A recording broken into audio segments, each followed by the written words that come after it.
Mr. Secretary, the Myanmar earthquake, I mean, normally in these kind of events you would have up to 200 Americans with sniffer dogs, special equipment, experts in their field, saving lives on the ground.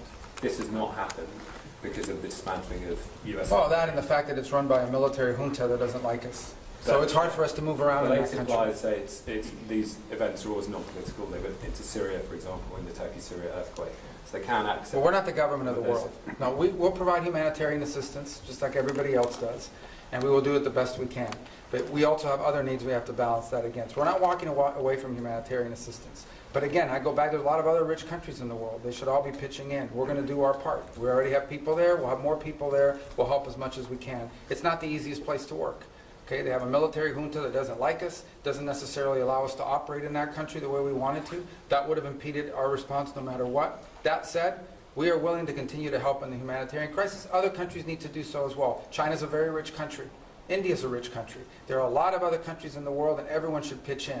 I don't think it's fair to assume that the United States needs to continue to share the burden, 60–70% of humanitarian aid around the world. We will be in the business of humanitarian aid, but we have other priorities as well that are national interest priorities of the United States, and we're going to align all those to be properly balanced. Isn't this soft power? I mean, all of the experts in this have said the reason is not because of the politics of Myanmar, but it's because of the dismantling of USA. You simply couldn't deploy. Yeah, I don't listen to these so-called experts. Those are not real experts. These are so-called experts. These are people that are part of that NGO industrial complex. No, these are people that make millions and hundreds of millions of dollars in these NGOs all over the world that stand up and they get flooded with U.S. taxpayer money, and then we have to spend $100 million to get $10 million to people. We're not doing that anymore.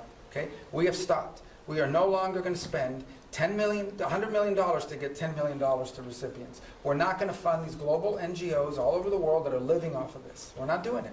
We are prepared to help and work with governments and appropriate NGOs on the ground that are delivering assistance. We will be there and we will be helpful. There are a lot of other rich countries. They should also pitch in and help. And some of them are and some of them are not.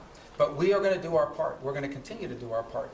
But it's going to be balanced with all of the other interests we have as a country. We are not a nation. We are the richest country in the world, but our resources are not unlimited. They are not unlimited. And we have a massive national debt, and we have many other priorities as well, and it's time to recalibrate all of that. So we'll be there, we'll be helpful as much as we can. We've got other things we have to take care of as well, but we care deeply about what's happened there. So we wish we had a more cooperative government.